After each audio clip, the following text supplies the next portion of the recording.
नमस्कार दोस्तों, आज के इस वीडियो में हम बात करने वाले हैं आँख के पर्दे के बारे में। जी हाँ, आपने अक्सर आँख के डॉक्टर से यह सुना होगा कि आपके आँख के पर्दे में प्रॉब्लम आ गई है। तो इस वीडियो में हम इसी विषय पर बात करने वाले हैं कि आँख का पर्दा क्या होता है और आँख के पर्दे में क्या-क्या बीमारी हो सकती है, और यदि आँख के पर्दे में ये कोई बीमारी आ गई है या कोई प्रॉब्लम आ गई है तो उसका इलाज क्या है। तो सबसे पहले हम यह समझ लेते हैं कि आँख का पर्दा होता क्या है। आँख के पर्दे को हम लोग रेटिना कहते हैं, जो हमारे आँख के पीछे स्थित होता है। इसको और अच्छे से समझने के लिए हमें अपने आई बॉल को समझना होगा। जैसा कि हम सब जानते हैं कि हमारा आई बॉल जो है एक अंडे आकार का है। तो इस पिक्चर में देखिए, हमारे आँख के पीछे सपोज करिए ये हमारी आँख की एक बॉल है, आई बॉल है। तो आई बॉल का जो ये सबसे बाहरी हिस्सा होता है ये स्क्लेरा होता है। सबसे बाहरी हिस्सा स्क्लेरा होता है और उसके पीछे होता है कोराइड, जिसमें ब्लड हमारे सर्कुलेट करती है, और उसके बाद होता है हमारा रेटिना। यह एक झिल्ली के आकार का होता है जो हमारे इस लेयर से जुड़ी होती है, आई के लेयर से जुड़ी होती है। यानी कि आँख का सबसे इनर मोस्ट लेयर जो होता है वो रेटिना होता है, जिसको हम लोग आँख का पर्दा कहते हैं। आँख का पर्दा इसे इसलिए कहा जाता है क्योंकि जो भी हमारी आँखों में लाइट आती है वो पर्दे से होते हुए हमारे दिमाग तक जाती है, जिससे हमें दिखाई देता है। तो मैं उम्मीद कर रहा हूँ कि आपको यह समझ में आ गया होगा कि आँख की रेटिना को हम लोग पर्दा बोलते हैं और यह कहाँ पर स्थित होता है। अब हम बात करते हैं कि आँख के पर्दे में कौन कौन सी बीमारी हो सकती है। तो आँख के पर्दे में कई बीमारियां होती हैं, जिसमें से सबसे पहला है डायबिटिक रेटिनोपैथी। यानी कि यदि आपको शुगर की, मधुमेह की प्रॉब्लम है, डायबिटिक की प्रॉब्लम है, तो डायबिटिक की वजह से जो हमारे आँख के रेटिना में जो समस्या आती है, जो भी प्रॉब्लम आती है, उसको डायबिटिक रेटिनोपैथी कहा जाता है। दूसरा होता है हाइपरटेंसिव रेटिनोपैथी। यानी कि जो भी आपके ब्लड प्रेशर में प्रॉब्लम आती है, यदि उसकी वजह से यदि आँख के पर्दे में कोई समस्या आती है तो उसको हम लोग हाइपरटेंसिव रेटिनोपैथी कहते हैं। तीसरा होता है AMRD, age related macular degeneration. Age related macular degeneration एक तरह से आप यह समझिए जैसे कि जैसे जैसे हमारी उम्र बढ़ती है, हमारे स्किन में झुर्रियाँ आने लगती है, हमारे कई बॉडी में ऐसे चेंजेस आते हैं जो कमजोर होने लगती है, हमारी बॉडी के हर पार्ट कमजोर होने लगते हैं।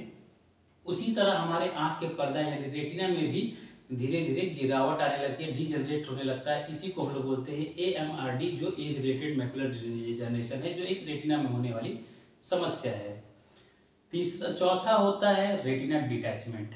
रेटिना डिटैचमेंट का मतलब यह है कि जैसा कि मैंने आपको बताया था कि हमारी आँख की ये आई बॉल है, जो सबसे पीछे वाली लेयर है उसको हम लोग बोलते हैं स्क्लेरा, बीच में कोराइड, तीसरा लेयर जो है वो आँख का पर्दा होता है।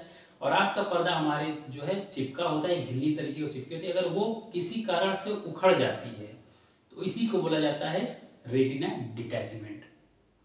इसके अलावा होता है रेटिनल पिगमेंटोसा। रेटिनल पिगमेंटोसा में क्या होता है कि हमें दिन में दिखाई बहुत अच्छा देता है और रात में हमें दिखाई देना बंद हो जाता है।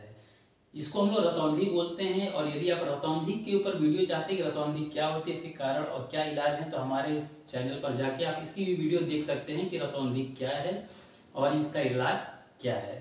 तो आप समझ गए होंगे कि रेटिनल पिगमेंटोसा क्या है। अभी होता कैसे है, जैसे हमारे रेटिना की 10 लेयर होती हैं, जिसमें से एक लेयर होती है रॉड एंड कोन्स की।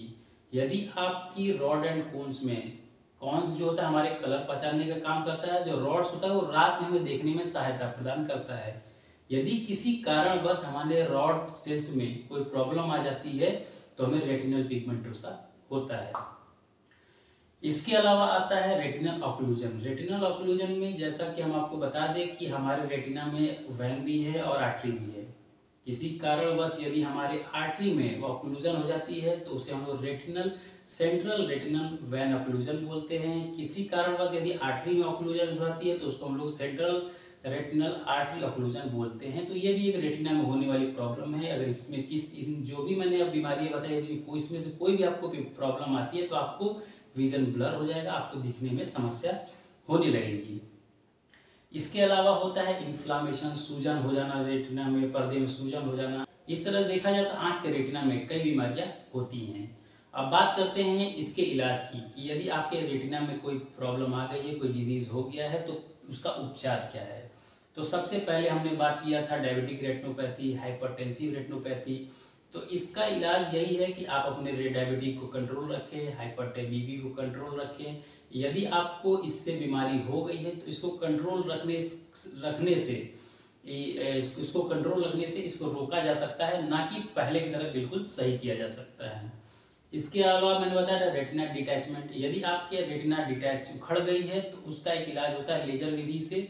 लेजर से जहाँ पर हमारा रेटिना उखड़ा हुआ है उसको हम लोग ब्लॉक कर देते हैं कि वो और आंखें ना उखड़े।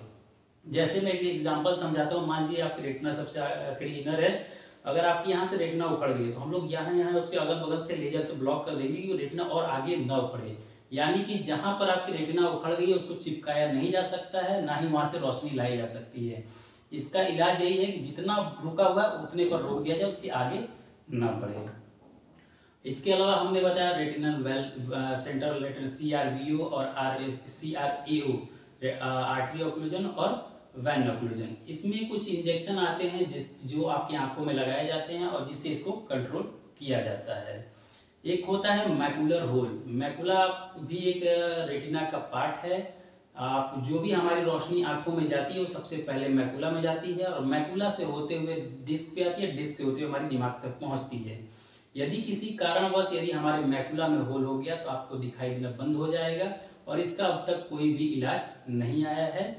और ये रही, तो कुल मिला के बात यह है कि जब यदि आपकी कोई भी रेटिना में प्रॉब्लम आती है तो उसकी बीमारी के हिसाब से उसका इलाज होता है। इसके बाद आता है एज रिलेटेड मैकुलर डिजनरेशन। इसका भी कोई इलाज नहीं है क्योंकि ये एक उम्र के साथ होने वाले डिजनरेशन है, तो इसमें यदि आपका कोई प्रॉब्लम होती है तो इसका भी कोई अब तक इलाज नहीं आया है।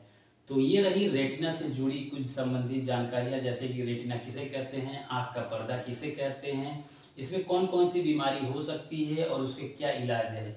तो उम्मीद करता हूँ कि आपको यह वीडियो समझ में आया होगा। यदि आपको कहीं भी कोई भी कन्फ्यूजन है तो आप मुझे कमेंट करके पूछ सकते हैं। और हमारी यह वीडियो यदि आपको अच्छी लगी हो तो वीडियो को लाइक करिएगा, चैनल को सब्सक्राइब करिएगा और ज़्यादा से ज़्यादा लोगों के बीच में शेयर करिएगा, क्योंकि हमारे इस चैनल पर आईज हेल्थ से रिलेटेड वीडियो आती रहती हैं।